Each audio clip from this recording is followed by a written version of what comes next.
ఇది archaeology department చేతులు ఉంటుంది, ఎడగొట్టేస్తున్నారు. మనకు 2 రోజులు పోతే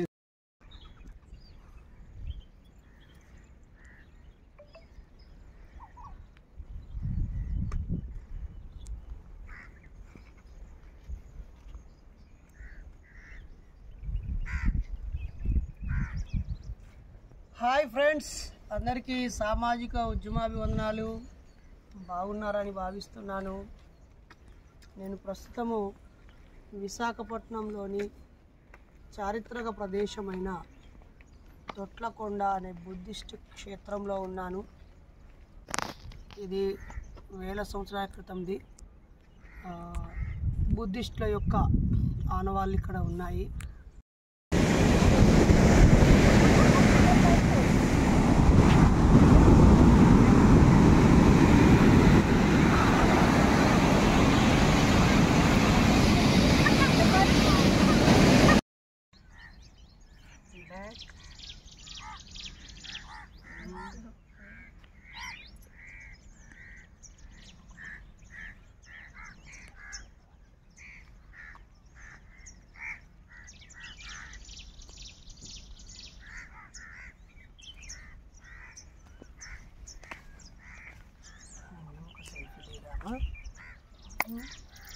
ఇదిగో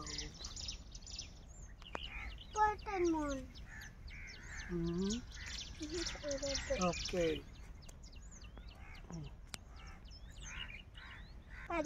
ఇక్కడికి ఎందుకు వచ్చాము? ఇక్కడ ఏం లేవు కదా. ఏంటి ఏం లేవా? అదిగో అక్కడ చూసావా, అక్కడ ఒక స్తూపం ఉందా, అక్కడ మెమరీస్ ఉన్నాయా, ఇక్కడ ఈ హోల్ ఉందా, వాటర్ ఉన్నాయిగా. అయినా నీకు ఇంట్రెస్ట్గా అనిపించట్లేదా నానా? ఇది చూడు, ఈ ప్లేస్ పేరు బుద్ధిస్ట్ మెమోరియల్ అంటారు, దీన్ని తొట్లకొండ అంటారు. ఒక 600 ఎకరాస్ వెడల్పుగా ఉన్న ఈ ల్యాండ్లో 2300 ఇయర్స్ బ్యాక్ ఇక్కడ బుద్ధిస్ట్ వాళ్ళు వచ్చి ఈ గుట్ట పైన నాలెడ్జ్ని షేర్ చేస్తూ ఇదొక స్థావరంగా చేసుకొని చుట్టుపక్కల నాలెడ్జ్ షేర్ చేశారు. అయితే మనకు ఆ విషయం తెలియదు. ఎప్పుడైతే 1976లో చూడు, 1976లో ఏరియల్ సర్వే చేస్తారు కదా, ఇట్లా ఫ్లైట్ వేసుకొని వాళ్ళ ఆఫీసు అవన్నీ కట్టడానికి. అరే ఈ గుట్ట పైన ఇదేదో స్పెషల్గా ఉంది అని వీటన్నిటిని గుర్తించి ఇక్కడ తవ్వకాలు జరిపితే అప్పుడు ఇది చాలా సంవత్సరాల క్రితం ఉందని దీన్ని టెస్ట్ చేశారు. ఇక్కడ కాయిన్స్, రకరకాల థింగ్స్ దొరికాయి అన్నమాట. వాటన్నిటిని తీసుకెళ్ళి టెస్ట్ చేసి హౌ మెనీ ఇయర్స్ బ్యాక్ అని టెస్ట్ చేస్తే క్రీస్తు పూర్వము, అంటే క్రీస్తు అని కాదు, ఇప్పుడు కామన్ ఏరా ఉంది కదా మనం కౌంట్ చేసుకున్నాం, ఇప్పుడు 2024 కదా, దానికంటే బిఫోర్ 300 ఇయర్స్ బ్యాక్ దీన్ని కన్స్ట్రక్ట్ చేశారు. సో ఇది ఒక పెద్ద హిస్టారికల్ ప్లేస్ అన్నమాట. బుద్ధిస్ట్ ప్లేస్ అంటారు దీన్ని.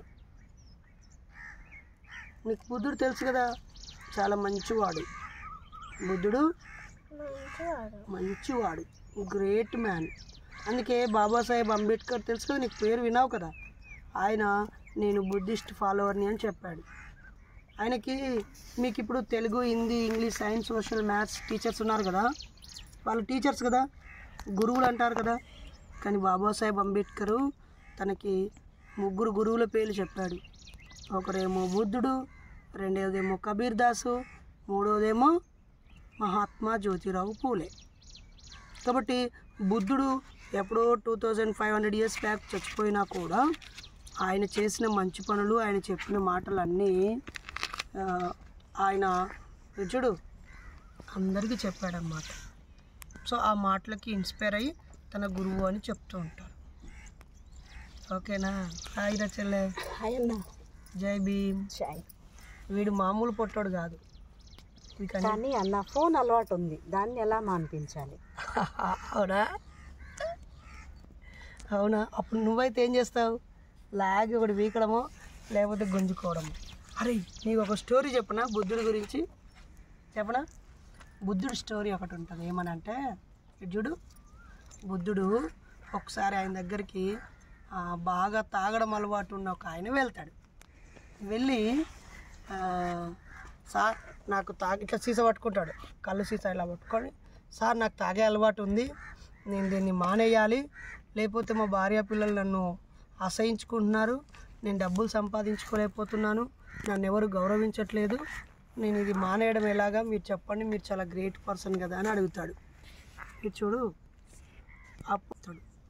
అప్పుడు ఈ బాటిల్ పట్టుకో, నువ్వే బాటిల్ పట్టుకున్నావు కాబట్టి ఎవరు వదిలిపెట్టాలి? ఈ బాటిల్ని నువ్వే వదిలిపెట్టాలి.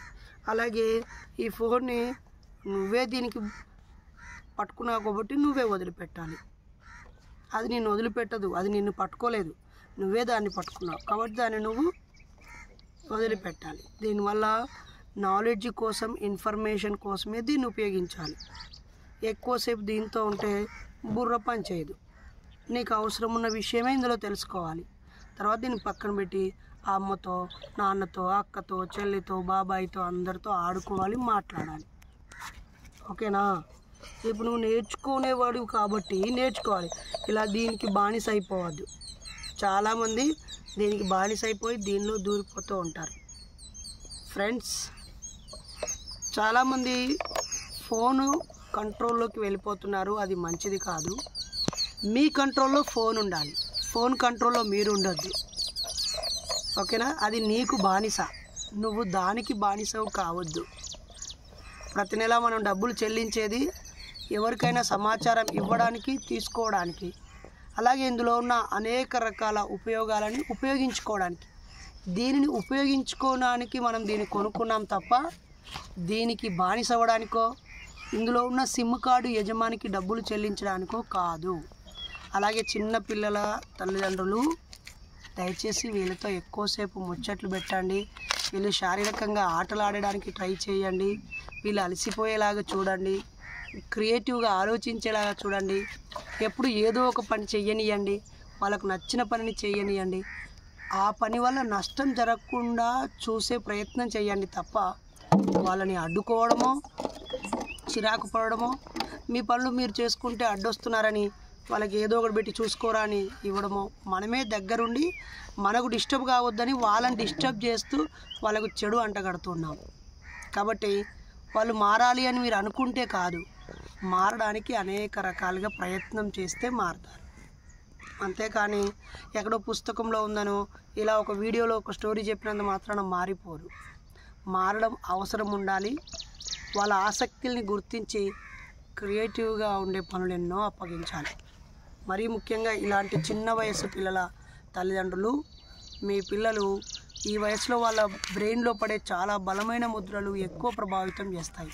ఈ చిన్న పొట్టోడు వీళ్ళ బంధువుల ఇళ్ళలో ఒక లిఫ్ట్ ప్రమాదాన్ని చూసి ఇప్పుడు వాడు నువ్వు లిఫ్ట్ ఎక్కుతావా? నిజం చెప్పు, ఎందుకు ఎక్కవు? ఎందుకు? లిఫ్ట్ ఎక్కడ ఆగిపోద్దనా? ఏమైపోద్ది ఆగిపోతే? బయటికి వెళ్ళాము, వాళ్ళు మళ్ళీ ఇంకోరు రిపేర్ చేసి మళ్ళీ తీసుకుంటారు కదా బయటికి. మళ్ళీ అది ఎప్పుడు రిపేర్ అవుతుంది? అలా ఎందుకు అనుకోవాలి? మనం నిన్న వెళ్ళాం కదా, నేను లిఫ్ట్లో నీకు ధైర్యం చెప్పి తీసుకుపోయానా? మరి నీకు అప్పుడు భయమైందా?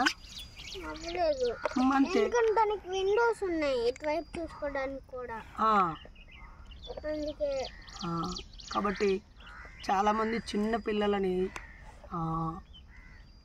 భయాలు, అపోహలు, పిచ్చి పిచ్చి నమ్మకాల వైపు కూడా నడిపిస్తారు. అలా వద్దు. వాళ్ళకి వీలైనంత ధైర్యాన్ని, అలాగే రిస్క్ తీసుకునేలాగా చూడండి. జాగ్రత్తలతో కూడిన విజ్ఞానాన్ని, వినోదాన్ని, స్వేచ్ఛని వాళ్ళకి ఇవ్వాలని సందర్భంగా కోరుతున్నాను. నేను ఇప్పుడు వైజాగ్కి అతి దగ్గరలో ఉన్న తొట్లకొండ అనే బుద్ధిస్ట్ మెమొరీలో ఉన్నాను. ఎప్పుడైనా ఈ దారిలో వెళ్తే అలా ఒకసారి చూసి వెళ్ళండి. ఇది మన చారిత్రక ఆనవాళ్ళు. అయితే బుద్ధుడు అహింసను బోధించాడు, అలాగే అబద్ధం ఆడొద్దని చెప్పాడు, వ్యభిచారం చేయొద్దని చెప్పాడు, అలాగే దొంగతనం చేయొద్దని చెప్పాడు. అంతేకాకుండా జీవహింస చేయకూడదు అని చెప్పాడు, మోసం చేయొద్దని చెప్పాడు. గౌరవంగా క్రమశిక్షణగా బతకాలని చెప్పాడు. మరి మనము మద్యము మత్తు పదార్థాలు తీసుకోకుండా, వ్యభిచారం చేయకుండా, దొంగతనం చేయకుండా, జీవహింస చేయకుండా గొప్పగా జీవిస్తేనే మనం బుద్ధుడికి సరైన గౌరవాన్ని ఇచ్చినట్టు. ఓకేనా? మరి నువ్వు కూడా బుద్ధుడి స్టోరీస్ తెలుసుకుంటావా? మరి నువ్వు ఇక్కడ ఏమీ లేదు అన్నావు. ఓకేనా? ఇక్కడ చూడదగ్గ ప్రదేశమే ఇది. అయితే మనకి సడన్గా చూడగానే రాళ్ళు, రప్పులు, గుంతలు, విరిగిపోయిన పగిలిపోయిన బండరాలు కనిపిస్తాయి, కానీ ఇది ఒక చరిత్ర ఆనవాళ్ళు. కాబట్టి ఏమాత్రం అవకాశం ఉన్నా తొట్లకొండ బుద్ధిస్ట్ మెమోరియల్ని చూడండి, చరిత్రను తెలుసుకోండి, కొంత స్ఫూర్తిని పొందండి. ఏదో చూసాము ఫోటో దిగామని కాదు. ఆ బుద్ధుడి బోధనలు, అశోకుడి బోధనలు, వాళ్ళ తరువాత అలాంటి స్థాయిలో ఉన్న బాబాసాహెబ్ బోధనల్ని పుణికి పుచ్చుకోవాలని ఈ సందర్భంగా కోరుతున్నాము. నేను సెప్టెంబర్ 14, 15, 16 3 రోజుల పాటు ఒక 600 మంది నుంచి 1000 మందిని సమీకరించి విశాఖపట్నంలో మహాసభలు నిర్వహిస్తున్నాము. అయితే ఇక్కడికి వచ్చేవాళ్ళు ఏ ప్రదేశాలు చూడవచ్చో చూపిస్తూ గైడ్ చేయడం కోసం ఇలాంటి వీడియోలు చేస్తూ ఉన్నాను. వచ్చేవాళ్ళు ముందే ప్లాన్ చేసుకోండి. ఎవరెవరు వస్తున్నారో మీ పేరు వివరాలు నాకు పర్సనల్గా వాట్సాప్ చాట్లోకి రండి, మేము గైడ్ చేస్తాము. మహనీయుల మార్గంలో నడుద్దాం. అలా నడిచే వారందరినీ అభినందిస్తూ ముందుకు సాగుదాం. Thank you. ఓకే, నా యూట్యూబ్ ఫ్రెండ్స్ ఏమైనా మాట్లాడతావా? బాయ్ చెప్పు మరి వాళ్ళు. Bye bye.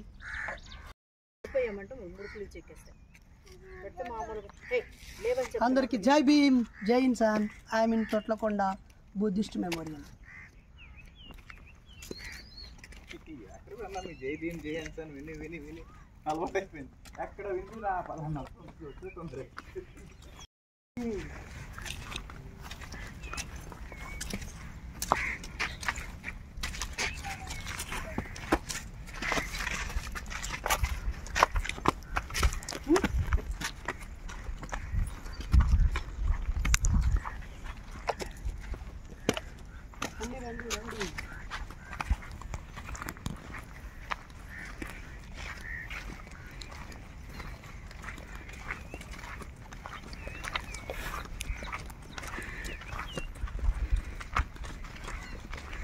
అక్కడ ఇవన్నీ చూసి ఏముంది ఇక్కడ అన్ని రాళ్ళు రప్పలు అనుకున్నారా?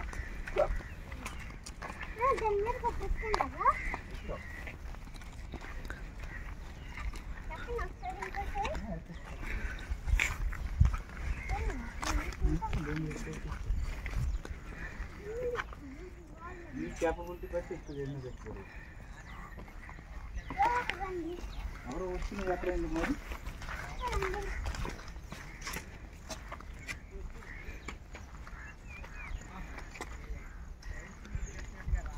ఇందులో చాలా సమావేశ మందిరాలు వేరువేరుగా ఉన్నాయంటే అవి చైత్యాలు సార్, అలా రౌండ్గా ఉన్నాయి కదా, అవి చైత్య గ్రహాలు, వృత్తాకార చైత్యాలు. వృత్తం అంటే గుండ్రని, చైత్యం అంటే బౌద్ధ పరిభాషలో హాస్టల్ సార్, విహార సార్, బౌద్ధ వాళ్ళు నివసించే రూమ్స్ అనమాట. అవి పూర్తిగా హైట్ ఉండే 12 అడుగు వరకు. వాటి మీద తాటాకులు, రెల్లి గడికలు కప్పు ఉండేది. ఇలా చివరి 2 రూమ్లు ఉన్నాయి కదా, అవి చీఫ్ మాంగ్ సెల్స్ అనమాట, ప్రధాన బౌద్ధులు ఉండే గది. మనకి ఇప్పుడు పూజారు అది చైత్యం 1. మన పూజారులకి వాళ్ళకి అసలు పోలికే సంబంధమే లేదు. వాళ్ళు పూర్తిగా నిస్వార్థంగా జ్ఞానం మాత్రమే పంచేవారు. తిరిగి తీసుకోవడానికి ఏం లేదు. ఆహారం ఇస్తే ఒక సంచి చివర ఒక పాత్ర తప్ప ఏముండదు. మన పూజారులకు అదేం కాదు కదా, పాస్టర్లకు అది కావు కదా, పెద్ద పెద్ద డబ్బాలు ఉంటాయి నింపుకోవడానికి. దశం భాగం లేకపోతే కాదు. ఏం చెప్తున్నావు నువ్వు? ట్రై చేయి. ఇంకొక అతను వీడియోలు చూసి పెడతారండి. అతను లావు ఉండేసి అతను బుద్ధిజం గురించి పాటించారు. ఈ బ్రాహ్మణ్కి సంబంధించిన సిద్ధాంతాలు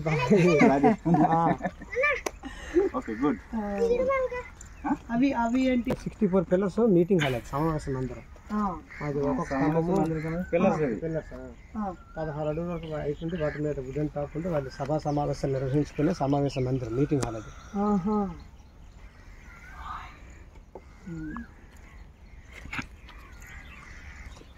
అసలు ఏ డిస్టర్బెన్స్ లేని ప్రాంతం. మానసిక ప్రశాంతత అలాంటి ఏరియాలో ఉండదు సార్. ఈ ప్రశాంతతనే మోక్షము గీక్షము మార్చారు అంతే. చచ్చిపోయిన తర్వాత వచ్చేది మోక్షం కాదు, బతుకున్నట్టుగా వచ్చే ప్రశాంతతే మోక్షం. దాన్ని వాళ్ళు గుడ్. Thank you. ఎక్కేసాయి తమ్ముడు ముందెక్కు. పర్లేదు సార్. కార్లో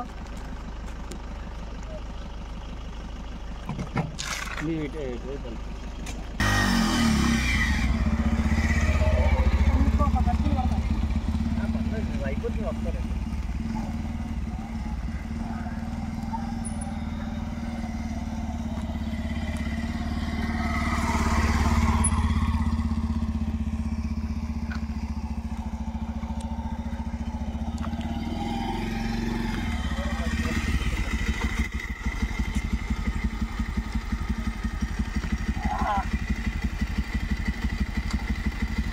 మిత్రులారా, పెద్దలారా, మూఢనమ్మకాల నిర్మూలన సంఘం సభ్యులారా, నాయకులారా, అనేక ప్రాంతాల నుంచి తండోపతండాలుగా కదలగండి. విశాఖ సముద్ర తీరాన ఇలాంటి ఒక దృశ్యాన్ని మళ్ళీ ఆవిష్కరించడం మర్చిపోకండి.